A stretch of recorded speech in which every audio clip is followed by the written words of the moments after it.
Welcome to Literacy Talks, the podcast for literacy leaders and champions everywhere, brought to you by Reading Horizons. Literacy Talks is the place to discover new ideas, trends, insights, and practical strategies for helping all learners reach reading proficiency. Our hosts are Stacy Hurst, a professor at Southern Utah University and Chief Academic Advisor for Reading Horizons.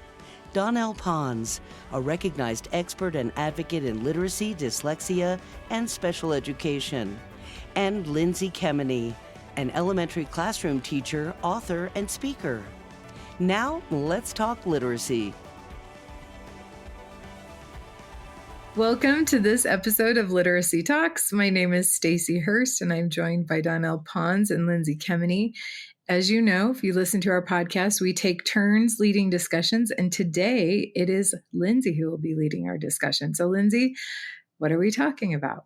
Thanks, Stacy. Okay, yes, I'm excited to continue on our podcast series on the 75th anniversary issue of Perspectives of Language and Literacy, the journal by IDA. And today we're focusing on the why structured literacy is important. And there are two articles in this issue that focus on the why. The first one is by Reed Lyon and Margaret Goldberg. And in their article, they identify 3 reasons why structured literacy is critical. So I want to jump into these 3. The first one, number 1, they say, the negative consequences of reading failure for children, their parents, and their teachers are debilitating and life-changing. And wow, don't we have, some experiences with that? So, Donell, why don't you lead us off? Could you, that's a bit of a heavy topic, but any comments on that you'd like to share? Yeah, there's so much to say about this, and thank you for giving me an opportunity. I seem to talk a lot about this. I also want folks to pay attention to when you start looking at the infographic for structured literacy, and it breaks it out tier 1, tier 2, tier 3, and it talks about who those people are, the professionals in the building that fit into a tier 1, tier 2, and tier 3 setting. The whole implication is really good training all along the way. And so we're talking about excellent training for the teacher in the classroom, excellent and specialized training in a tier 2, even more excellent and specialized training in tier 3, and addressing that even a dyslexia specialist in tier 3. So even narrowing in even more on that number 1 reason why a student will struggle with reading. That's why this is so important. You can't really do this work and do it well because it's difficult work. I think we've talked about that a lot in all of our podcasts, that when people say teaching reading is rocket science, there's a lot of things to it. I think the general gist of things and information that we give folks, sure, there's a lot that you can learn. Letters is a great program too, but it's continued training and making sure that we have specialized training for those kids who are going to struggle for various reasons with language acquisition, reading and writing. And so I've been on the receiving end when a teacher doesn't receive the training. Excellent teachers in many ways that my students had, that my children had. And yet they didn't have that very specific specialized training that was needed, and then they'd be handed off to somebody else who didn't receive it and someone else who didn't receive it. And so it was many layers deep. It wasn't just the teacher in the classroom. And this is, I think, structured literacy. I love the way they break it down. It's a really helpful way to discuss why that's important. Yeah. It's talking about these negative consequences of reading failure. And wow, there are huge consequences when students struggle learning to read, when they don't learn to read. And I saw that firsthand. I didn't fully understand that until I had my own son with dyslexia. And I'm talking, there's these repercussions beyond just not being able to read. But boy, it takes a toll on that individual's self-esteem. And I saw that with my son because when he was diagnosed with dyslexia, he was diagnosed with depression as well. And his depression all centered around his struggles learning to read. And there was night after night of sobbing and trigger warning here, but of him wishing he were dead. And he would scream that and sob that and over, and he would collapse on me and just cry. And I appreciate that in this, article, they not only said the negative consequences for children, but also for their parents, because that was so hard for me to see. And I was a teacher too, and it commented about, how this is, the negative consequences are debilitating for teachers as well, because as a teacher and a parent, I was so embarrassed. I was so embarrassed that I couldn't help my own son learn to read. Why didn't I have the skills necessary?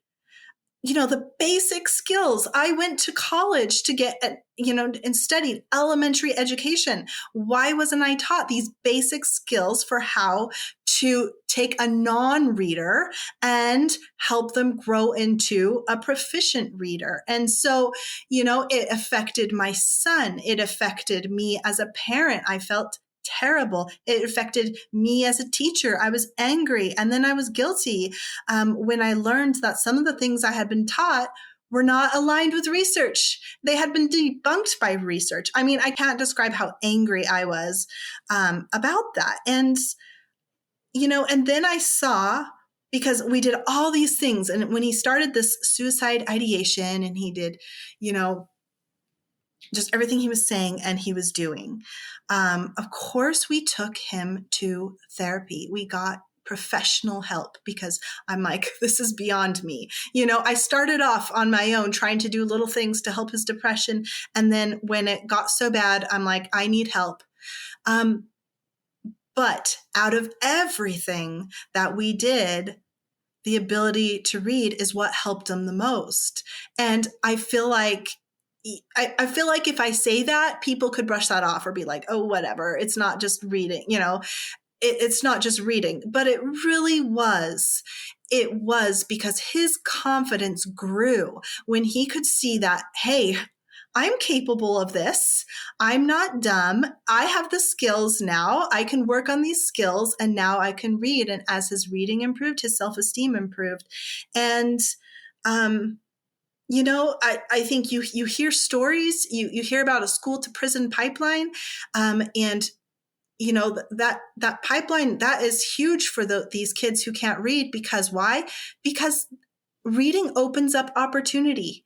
It opens up opportunities, and when they can't read, so many doors are cut off to them. So then they turn to maybe choices that aren't the best for them. They turn to other things. So I just, it's like we're starting this off on this negative note, but wow, I mean, they hit the nail on the head. The negative consequences are debilitating and life-changing. We're talking about our most vulnerable students here. And this is like why I'm so passionate. Donell, you wanted to say something. And Lindsay, this is the thing. It is a spectrum as well. So we're talking about, oftentimes we talk about those kids with really clear-cut cases of dyslexia, and there are other challenges, but there are kids suffering all along that spectrum. And so it may be that maybe they didn't have the challenges in first, second, and third that were so obvious, but later it becomes clear that had they received better instruction by fourth grade, their skills would be better. So they're kind of hanging on by fourth grade. By fifth grade, things are getting pretty difficult. By sixth grade, they're deciding, you know what? I just don't know if English is even for me, and I don't really want to read. And they're missing out too. So this goes across a continuum for folks. There might be people who can't really understand what we're talking about when we're talking about a student with a real clear-cut case of dyslexia. But there will be other people who parts of this story will resonate with them too. And they often end up in practice with me too. These are kids who wouldn't have maybe been caught out in those first, second, and third grade years. And in fact, they have no history. But by the time they wanted to get to college, and it was certainly evident by high school that things were far too hard, literacy was too difficult for them. And then certainly by college, they've done a semester here, a semester there, and their dreams are dashed. That shouldn't happen either. So as we're talking about this and getting the skill set, getting the training for folks, it helps so many students on that continuum, right? We might be talking specifically about some kids with dyslexia, but that's many, many students. And so when we talk about that emotional, social emotional impact, it's huge. And there are far more students that can relate to that than any of us would be comfortable knowing about as educators. we're talking about, so why structured literacy is important. And I just think that is the biggest reason right there. And structured literacy is the best thing we've got to prevent some of these issues. So, there's a big social media storm a while back when I was, someone that worked for a certain company said, something along the lines of, are we really going to turn education upside down for these 10 to 20% of our classroom? And, so many of us were so angry when we heard that. It was like, yes, because you know what? It's life and death for some of these kids. We're talking about our most vulnerable kids. So yes, we want to give everyone the best chance at success. And yes, some are going to could learn using any approach, but this approach doesn't harm anybody. And we can still differentiate, and we could still challenge the ones that don't, need as much of this intensive instruction. But this is going to be the best chance for everyone in the class.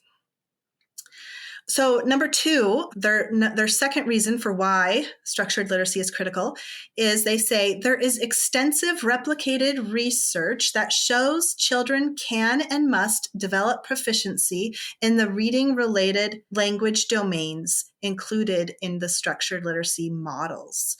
So Stacy, could you explain what exactly that means? What are these domains that they're talking about here when they said reading-related language domains?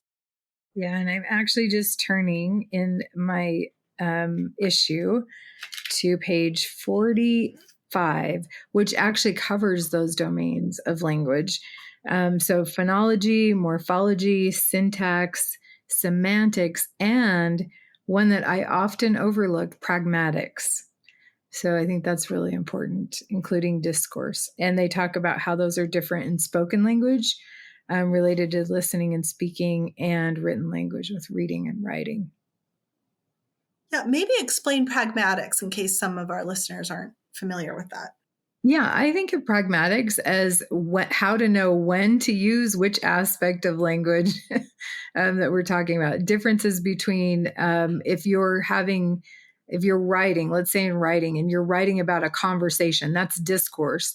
That would be a different format, say, than if you're doing academic writing, where you're not using that conversational kind of a focus, or even just knowing things like the difference between spoken and written language, and knowing when to use, when you can be more formal in your speech and less formal, depending on the situation. And if folks are thinking about different students who don't necessarily have dyslexia, but may for other reasons struggle with pragmatics, see how structured literacy already is bearing fruit? So as we're looking at these key areas, there may be students with other challenges where areas of language can be impacted. And if we have a structured literacy background, we're not missing those students as well. See, so that continuum I was talking about of many, many students, we might think of a small percentage of students with dyslexia relatively, although it's rather large when you think about it. But there's, another 40%, further 40%. So this is where you start to get in and you go, oh, aha, I see how this is very useful, not just for a few students, but all students. Yeah, and with pragmatics, especially too, for students who have various dialects that are dealing with, there are really a lot of benefits to that. And that's only one aspect of the structure. And, that was just a fast little overview, but we're going to be diving a little more deeply into those things in this special, season that we're having, where we're going to dive into all aspects of structured literacy and this issue of perspectives. So, and then, remember that in that number 2, they did say extensive replicated scientific research has shown that children must develop proficiency in all those domains. So it's not just someone saying, oh, we should do that. There is research to support instruction in these domains. And then Reed Lyon and Margaret Goldberg's third reason why structured literacy is critical says there is overwhelming evidence that direct, systematic, and explicit instruction is the most reliable method for building expertise in word reading and reading comprehension. So why wouldn't we do it, right? We have overwhelming evidence. Donell, so you work with adults learning to read. Could you share any specific examples of how this direct, systematic, explicit instruction might look in your, one-on-one settings? Yeah, so it's interesting because I've worked with a lot of different ages. Adults are as appreciative of a direct explanation of something, explicit examples of it, opportunities to be explicit when they're now saying, is this the way it looks? Is this what I'm supposed to be doing? Being very explicit through that whole process. Adults appreciate it almost more than younger students do, because these are adults who never had the opportunity to have it taught in a manner in which they could understand it. They were often left in a classroom to sit in the back going, is that what does that even mean? I can't connect that. I'm not making, and they were shuffled along to the next grade or wherever else, or maybe they spent time out in a hallway. I have many students who have memories of sitting in a hallway waiting for the right person to arrive who might be able to help them. And that never really happened. So spending a lot of time just busying themselves in a hallway.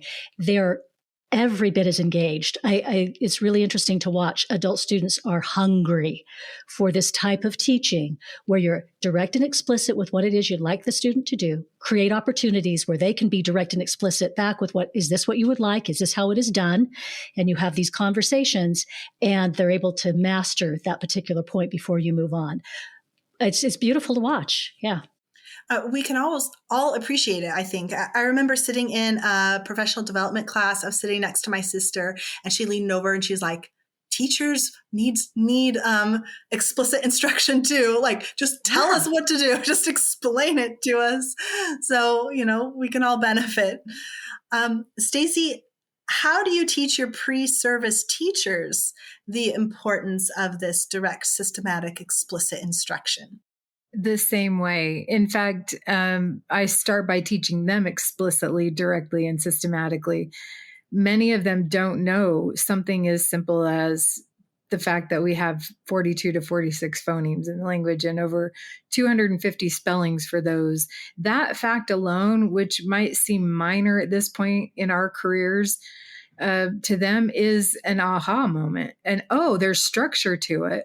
And then just talking about and demonstrating that they needed explicit instruction. To be able to teach it, you need to know it explicitly. Explicit instruction requires explicit knowledge, right? So the same way. It's the same way. And I am in a first grade setting, I was going to say. And when I think of explicit instruction, I try to make my instructions as clear and concise as I can. I don't want to be too wordy when I'm talking with my students. And then, immediately I want to give them a lot of opportunities to respond. You guys can hear the Anita Archer training in me, right? I do something, they do something, I say something, they say something, I write something, they write something.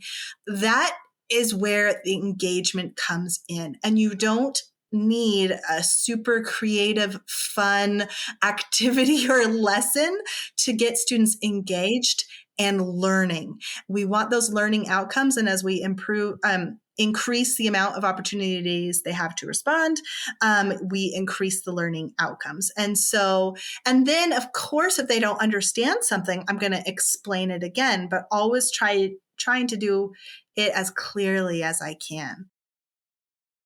And Lindsay, this harkens back to the heart of language. I'm going to share with everybody because I love having this new grandbaby in my life. I've got the first grandchild and I'm talking about him all the time. But it's really interesting to me how language, so natural. I mean, we talk about it all the time, right? We talk about the fact that language is very natural. Speaking, this oral language part is very natural to us and to be able to pick this up. But watching this baby try to engage with his parents, it never more true to me to just have that lens and those eyes watching this occur and trying to form, and his little lips are moving, and he's tiny, he's brand new. I mean, November is when he was born. And it just harkens back to, we need the opportunities to do these things. As you said, Lindsay, very quickly, an explicit, direct instruction, right away, we're engaged. This is not something you sit back and someone provides. That's the explicit, direct experience with this. Students are right away performing, doing, engaged, and you're short and concise in what you're giving the students, so they're immediately given the opportunity to come back in with what they're learning. I love attending Anita Archer's session because she just does that with you and the audience. And I feel like I'm still not really good at doing that when I'm giving a presentation. I mean, she has it mastered. I do it with my students, but I'm like, I'm still working how to do that when I'm, teaching other teachers. Interested in diving deeper into today's episode and exploring more literacy topics? Join us in the Science of Reading Collective, where we host the Literacy Talks podcast chat. It's the perfect place to share insights, ask questions, and keep the conversation going. But that's just the beginning.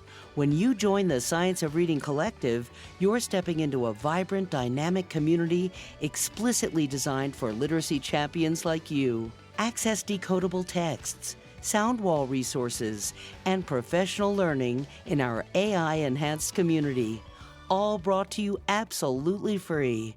Find us at collective.readinghorizons.com.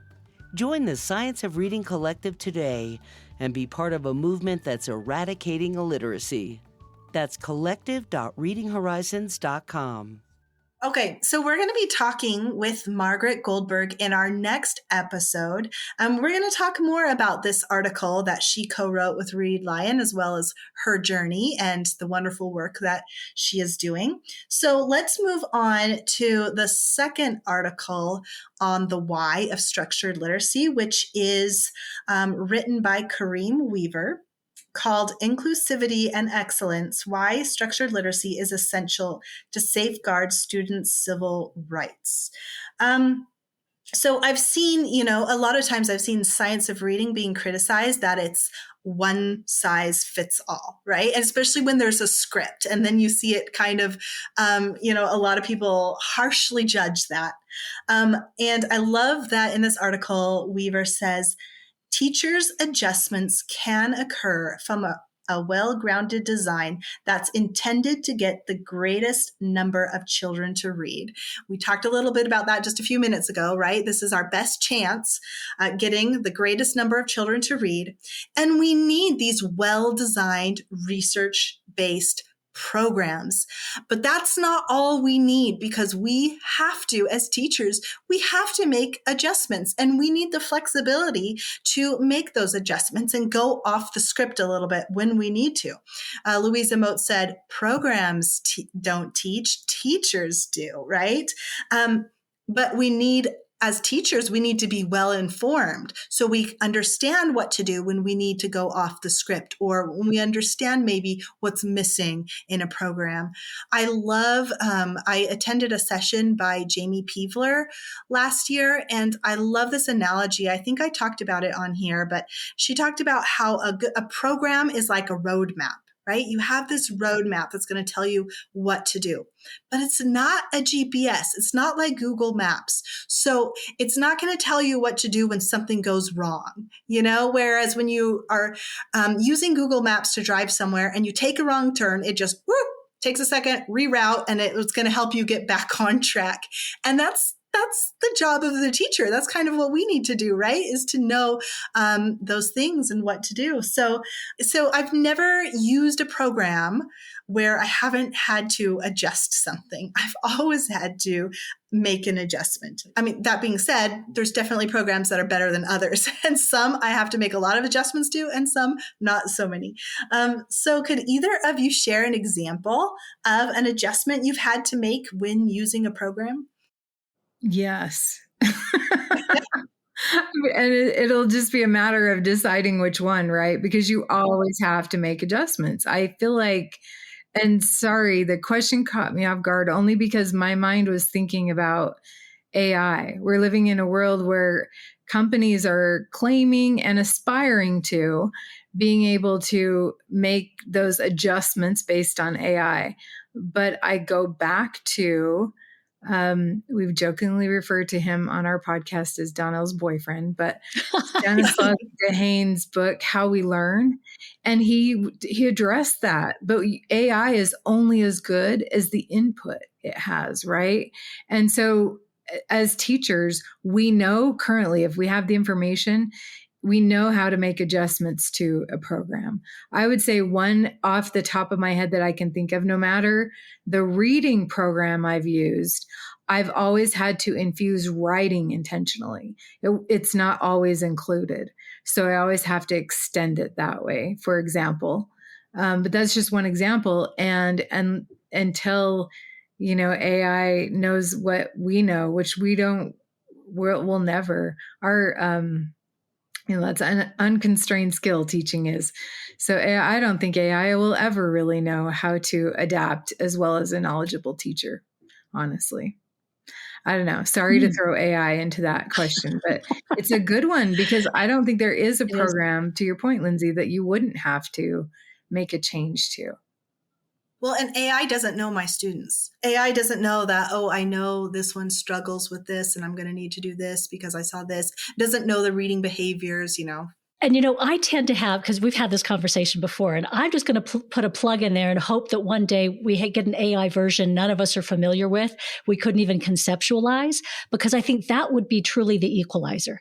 Because I think there are always going to be places where finding really good literacy instruction is challenging for whatever reason, whether it's geographically or whatever else. And so I think that's probably what it would take in order to really see a leveling of access to good literacy instruction. I don't know, but I'm just, that's a challenge. I'm throwing that out there to Silicon Valley. I guess that's my challenge, is if it really could become that good, that places where it really is very challenging to get very good, highly trained, exceptional educators teaching literacy. I don't know. So some changes I've made, I always have to build in more practice opportunities, always.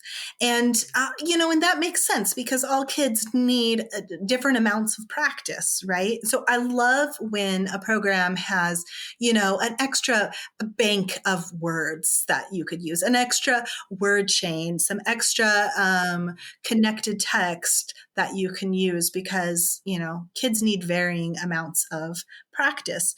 I also always need to build in like that practice with connected text.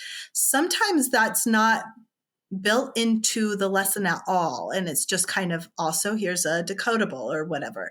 And they need a lot of time applying the skill. You'll a lot of times have students that, hey, they can spell the word with, AI, they can, I used AI because we were talking about artificial intelligence. I'm talking about AI for A. They can, read words. They can write when I'm doing dictation, they can write them. And then you give them a passage and suddenly there's a lot of different letter sound correspondences in there. So, now they've got to remember AI plus all these other things that we've learned. So it's a lot harder and they need a lot more practice, I think, than they're typically getting. So that's a huge one.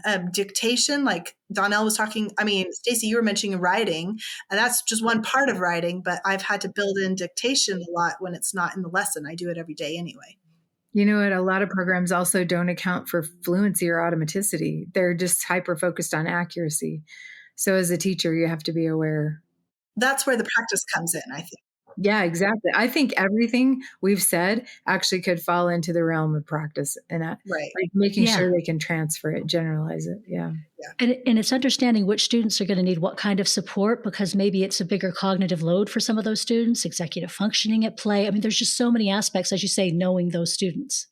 Oh, another one that I build in with a program are those response opportunities that we were talking about earlier. So sometimes, especially if you have a scripted program and, sometimes you look at it and I'm like, whoa, there's like 3 paragraphs of like long, big paragraphs of just the teacher talking.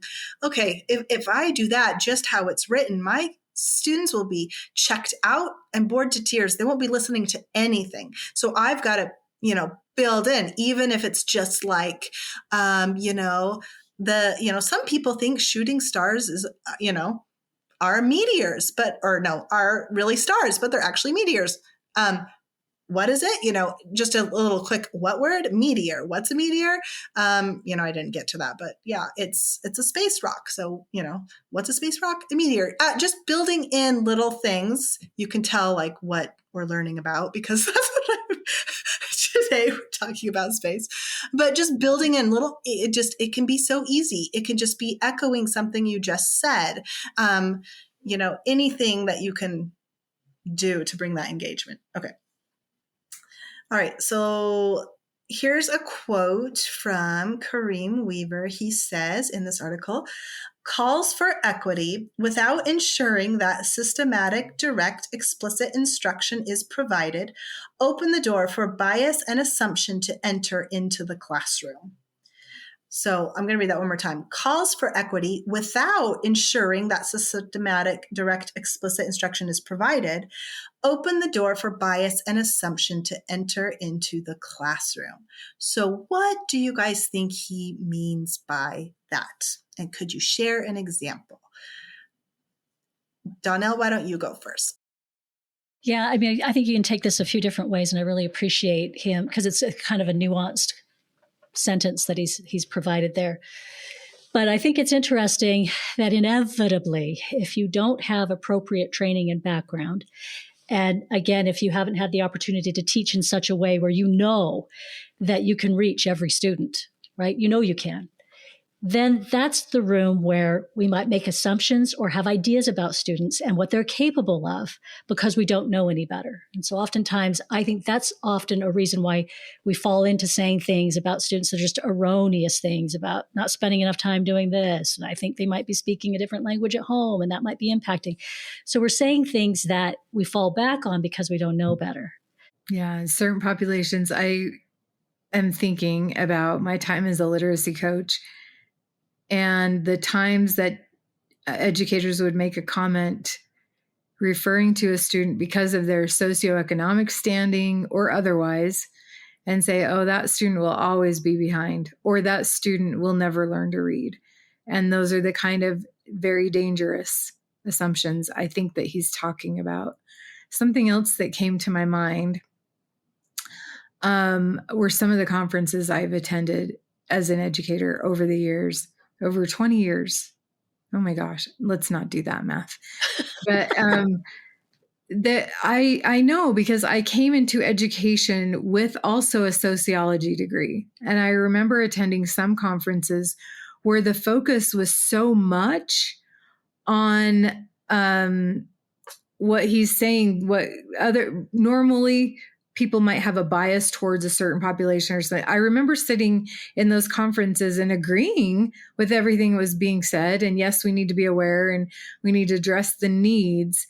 And from a sociology perspective, I was thinking, this is what I would expect at a sociological conference, but how are we going to teach them to read? And it was almost secondary to what we were talking about otherwise, right? And so in every case, and I think I've talked about this person before, there was somebody very brave that actually stood up to the Goodmans with this very topic. Like, yes, but how are we going to explicitly teach them to read? Because everybody deserves that.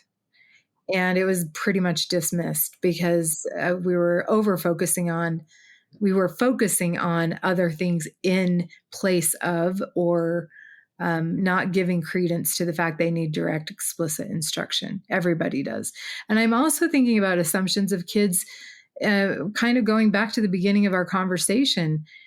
Your son, Lindsay, I think as you were telling your story, how lucky in a sense that he is that he's an expressive kid. So and he has the parents he does. Same thing with your children, Donell. He has parents who could be responsive that were in that situation.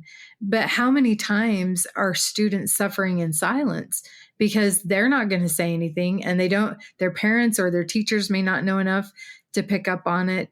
But once we start teaching with the structured literacy in mind, those of us who know structured literacy will start noticing, will be more available to collaborate and calibrate is the word I think he uses in the article, instruction based on what each student needs. So sorry, that was a very lengthy response, but I think it's an important sentence that you called out. And Stacy, you've tipped me off. Lindsay, this has gone a lot of different places. Like I said, it seems like a sentence that's pretty, but it has a lot of implications.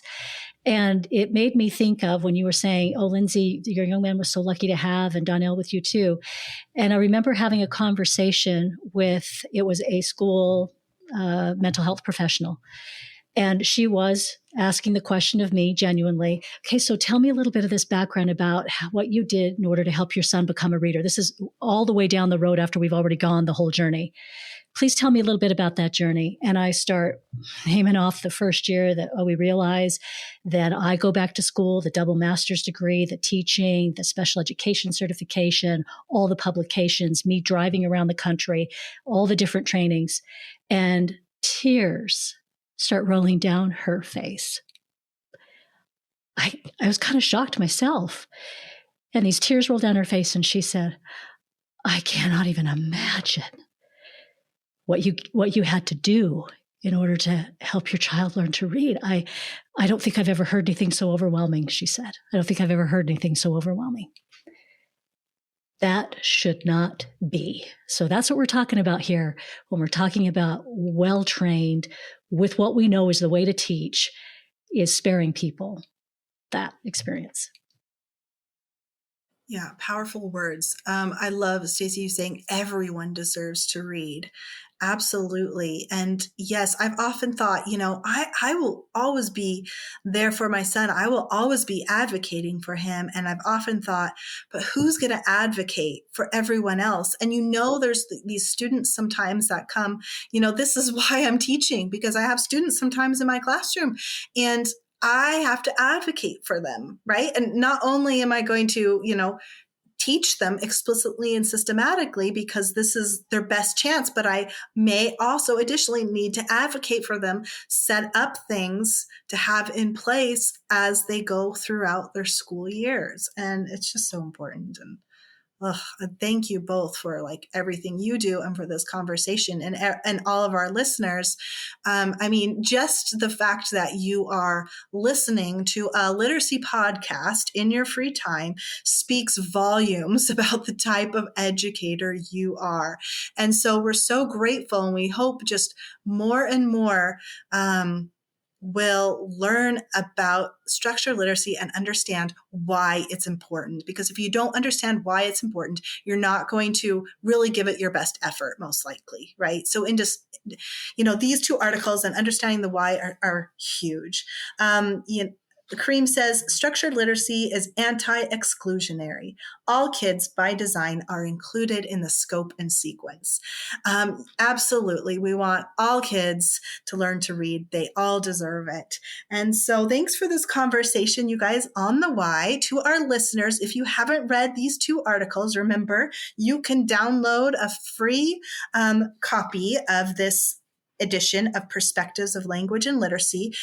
We'll also put a link in the show notes. And so if you haven't read these two articles on the why, go ahead and do that. Next time we'll have Margaret Goldberg. And then after that, we'll be reading the overview, which is a little bit longer, right, Stacy? And Stacy's going to lead us in that in two more sessions, right? Yep, mark it down. Lindsay and Donell, thank you so much for this conversation. The why is everything, right? Like you said, if you care, actually a colleague just said this to me today. She was talking about pre-service teachers, of course, college students, and saying, if you care, I can help you be amazing. If you have the heart, we can take care of everything else. So I know that being a teacher does require us to be an advocate. And as you were talking, Lindsay, about advocating for your first graders, I'm thinking short term, like in front of our face, here's Donell, who is an advocate for all students. I think being a teacher, you are an advocate. That is part of what you're doing. And Lindsay, you called out our listeners. And I know if they're listening to this podcast, this is not the only literacy podcast they listen to, right? Or books that you read or things that you do to just meet the needs of that one student who you can't quite figure out, but you're putting in the time for. So thank you for the conversation. And I really love this issue of perspectives as we're getting more and more into it too, because it really does give us the framework, right? And then the direction too. And I think if I were to sum up this episode in one word, one thing I'm going to remember is calibrate. So we can calibrate like a GPS or calibrate for our students' needs, right? And I'm actually going to go look up the etymology for that word after we're done here. So if I had thought about it ahead of time, I could share that with everybody, but that's everybody's assignment. How about we do that? Anyway, thank you all for joining us for this episode of Literacy Talks. Please join us for the next one. Thanks for joining us today.